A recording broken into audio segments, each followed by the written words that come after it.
welcome to the second episode of Strategy Sprint by CSC at IIM Lucknow. We have Nikhil with us, and we are going to be covering market entry framework. Nikhil, whenever you're ready. I'm ready. Let's start with the case, Aniket. Great. Nikhil, your client is an established automobile player in India who is looking to enter the Indian EV space. You have to understand if it's a good opportunity. Okay. Thank you for the problem statement, Aniket. I'll quickly reiterate the problem statement to establish that we are on the same page.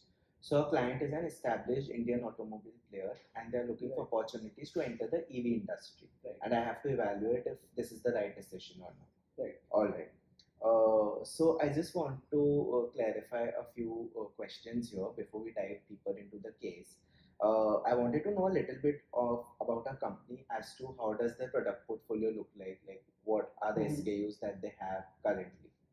So you can imagine it to be a well-established player that operates in India. Okay. So something to the likes of the top 5 players who Okay. have multiple SKUs in terms of hatchbacks, SUVs, two-wheelers, Okay. and they do not have an established EV chain, so to speak. All So right. it's the first time they will be entering the Indian EV market. Okay. And is it a mid-range segment vehicle or is it like a premium segment vehicle? How are they priced at? So most of their vehicles are priced between rupees 10 lakhs to 25 lakhs. Okay. So it's one of the more affordable companies. Understood.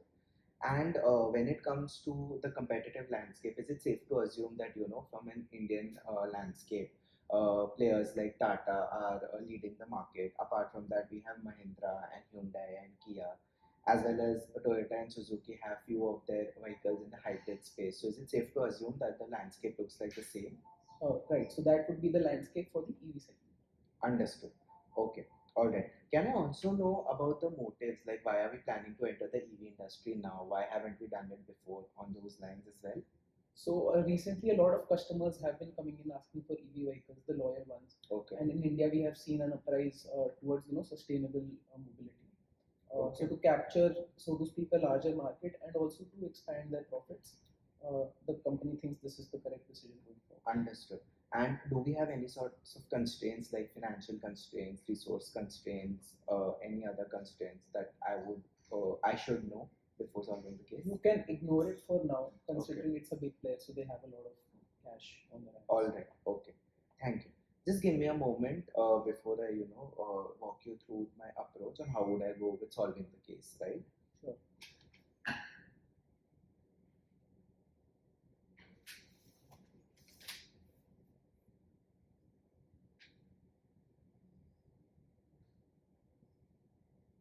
All right. So the approach that I would like to follow here is I would start by doing a guesstimate on sizing the market. That would be my quantitative analysis, wherein I'd be figuring out the total addressable market for you. After that, I'll be going for the qualitative analysis, where I'd be doing a macro level analysis for at country level, and then doing a micro level analysis at industry level.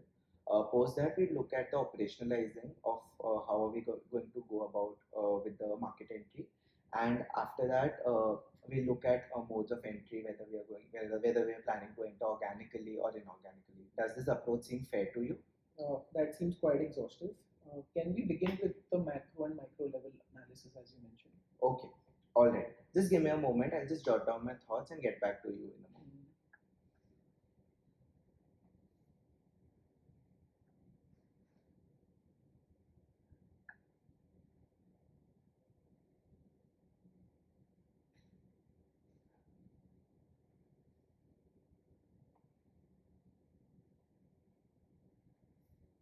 Right.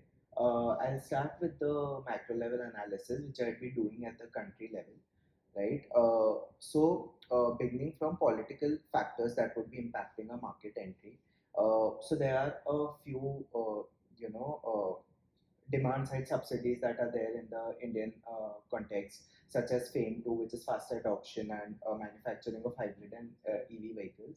And they would like sort of provide incentives to manufacturers and also the buyers as well, which would be feasible for our market entry. Secondly, we also have some state level policies. So let's say if we look at states like Gujarat and Maharashtra, a lot of customers are given subsidies at a very high rate, which would make it attractive for them to buy EV vehicles, right? But there's also geopolitical risk associated. So right now we are not at the forefront of the technology that is required to make the battery, or let's say the EV infrastructure, which imposes a barrier on our market entry.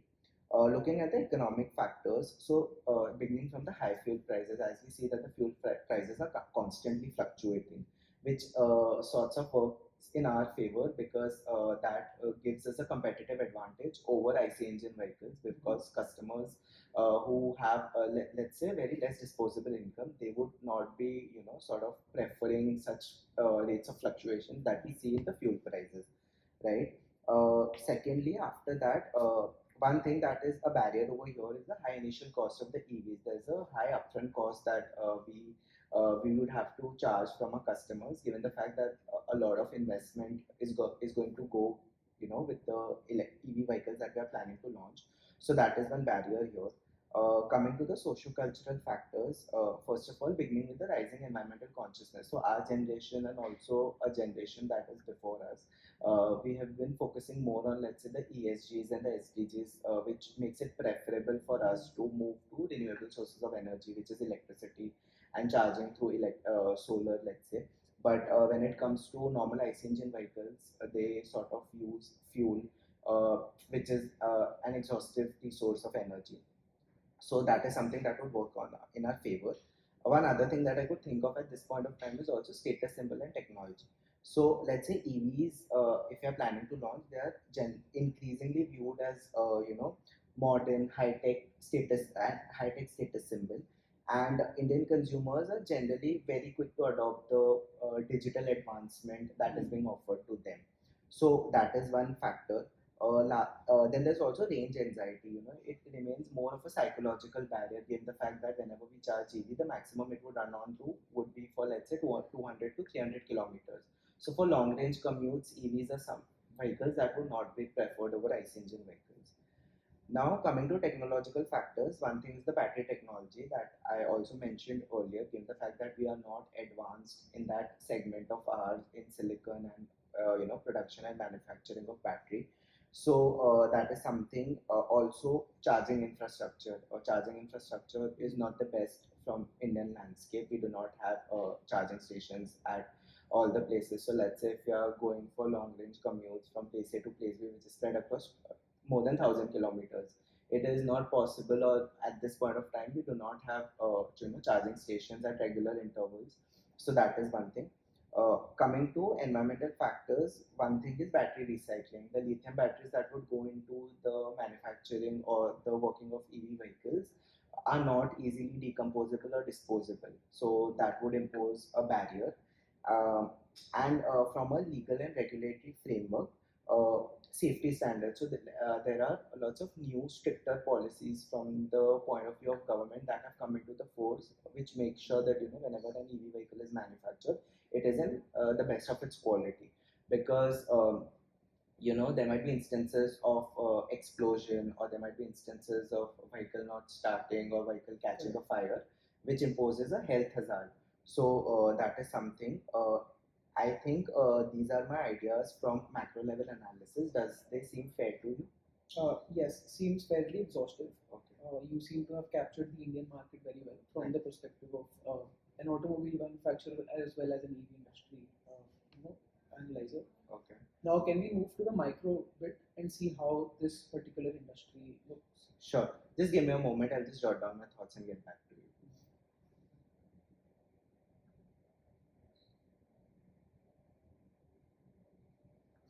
Right. So, starting with the micro level analysis, firstly, I believe that the bargaining power of buyers is quite high over here, given the fact that the switching costs from IC engine to EV, or from EV to IC engine, is quite low. They can easily switch between brands, as well as they can easily switch between the modes of vehicles. Secondly, price sensitivity, given the fact that Indian cultural context is quite price sensitive, and they demand a very high number of features at an affordable price. So that is one issue here. And also the high information availability. Buyers are generally well informed about, let's say, the range, the charging speed, and also the total cost of ownership across the vehicles. So that is these are the few reasons why the bargaining power of buyers would be high. Secondly, there is bargaining power of suppliers, which again here would be high. Reasons would be high switching costs for the automaker. So changing a battery supply, or let's say the chemistry to make a battery, a lithium battery, would require significant re-engineering and recertification, because of which the bargaining power of suppliers is high. Secondly, implication for clients. So here, this is the biggest threat over here, because the client must enter into strategic, long-term supply arrangements with our buyers as well, with the suppliers as well, which gives them an advantage over us as their clients. Uh, thirdly, would be the existing competitive landscape, which seems pretty competitive to me, because there are already major Indian established players such as Tata, as I mentioned earlier, and there are global players which are now entering the market like MG, Hyundai, Kia. They're fiercely competing against each other.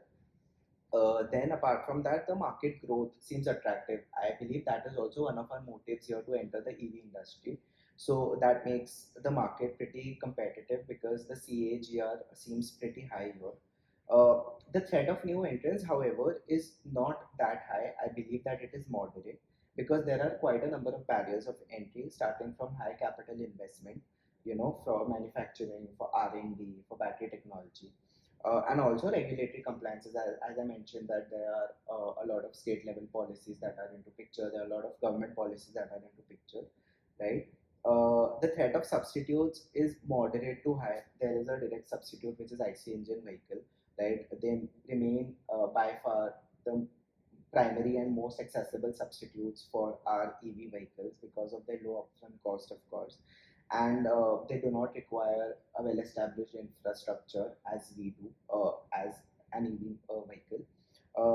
And public transport ride sharing would also be, a form of a substitute, not a direct substitute, but an indirect substitute, because in large cities, let's say Mumbai or Delhi, they are, the the main target of consumers over there is to transport through public modes of transport, because it is quite accessible for them and it's easier for them to not own a private vehicle. So I believe that these are a few factors that we would want to consider before entering the EV space. Right. So, Nikhil, when you mentioned the power of buyers, you said a term called total cost of ownership. Right. Now, I will give you some numbers. I want you to estimate what is the number of kilometers a customer has to drive before their cost of ownership of EV becomes less than that of an IC. Okay. Does that sound fair? Sounds fair to me. Right. So I'll give you some numbers here. For an electric vehicle, the cost or the price at which the company thinks they can sell one vehicle for is 13 lakhs. Um, we did some tests, and what it yielded was that one EV can run for 180 kilometers, consuming 30 units of electricity. And the cost of electricity in India currently, on average, is rupees 6 per unit. Okay. Right? And for an ICE or a traditional vehicle, the cost is rupees 10 lakhs, so it's 3 lakhs lesser. However, the average mileage of our vehicles is 10 kilometers per liter, and the cost of petrol or fuel in India is, let's say, rupees 100. Okay. So using this data, can you calculate the break-even point for the total cost of ownership? Right. And let me know if you need some additional information. Right. I'll quickly run you through the numbers that I have noted down. So the EV vehicle that we are planning to launch is at rupees 13 lakhs, right? The energy it consumes to run for 180 kilometers is 30 units. Correct. The price of energy is 6 rupees per unit. For an IC engine vehicle, the price is 10 lakhs rupees. And the mileage of the vehicle, or the average of the vehicle, is 10 kilometers per liter. The price of fuel in India is rupees 100 per liter. Right. And I have to calculate the break-even point at which the total cost of ownership for both these vehicles would be equal. That's right. Okay. Just give me a moment and I'll get back to you after the calculation.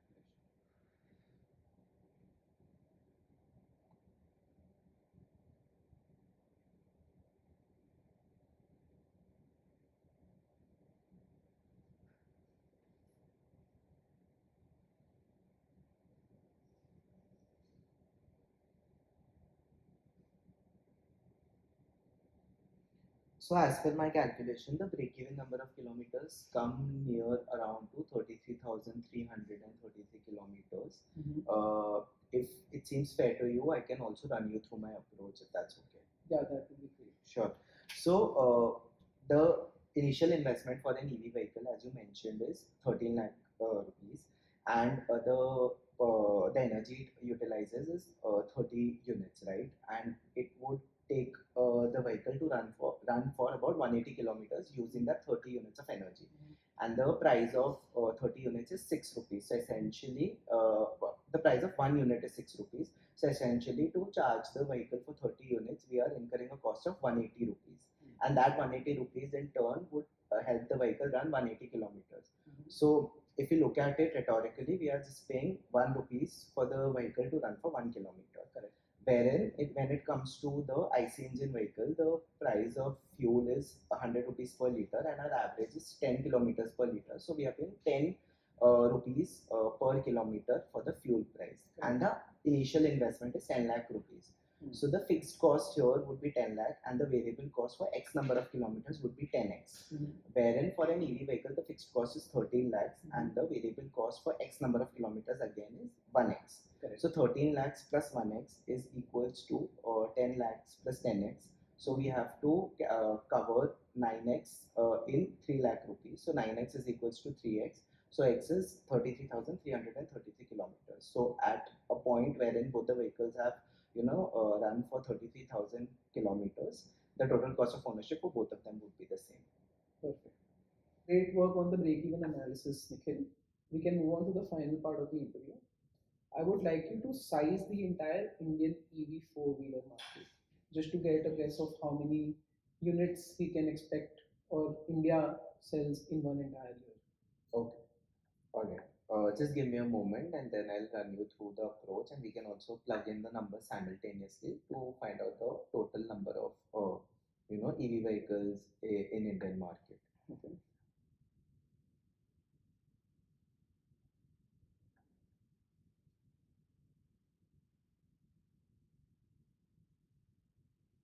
Okay.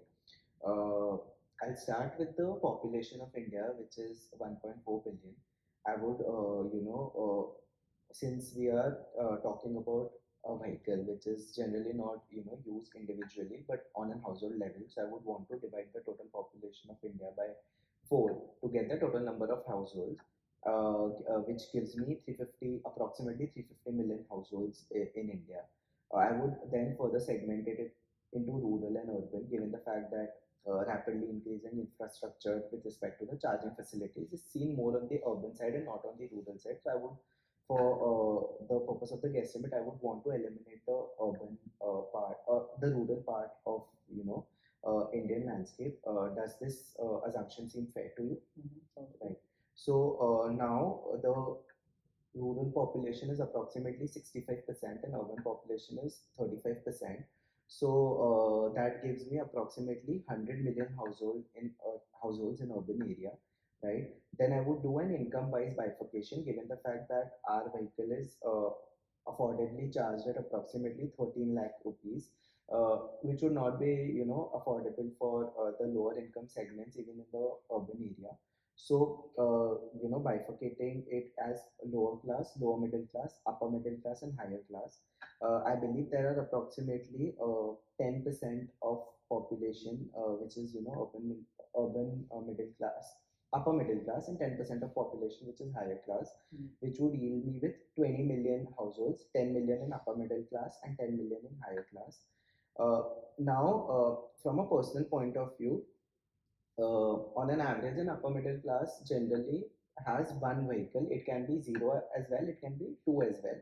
But on an average, all the upper middle households would have one vehicle. When it comes to higher class people, on an average, at minimum, they at least have one vehicle. They might have two or three as well. So I would like to take two vehicles, to be the average number of vehicles in a higher class family. So we have 10 million vehicles in upper middle class households and 20 million uh, vehicles in higher class households, right? Now, from the context of Indian landscape, I believe that adoption rate in upper middle class would be slightly lesser compared to the higher class, given the fact that it is the EV vehicle is generally, as we saw as well, it is more charged or more priced compared to our IC engine vehicles. So, given the price sensitivity and social factors and the economic factors that come into the picture, I believe that the adoption rate in upper middle class would be approximately 20%, and in the higher class would be 40%. So that gives us 2 million vehicles in the upper middle class and 8 million vehicles in the higher class, right?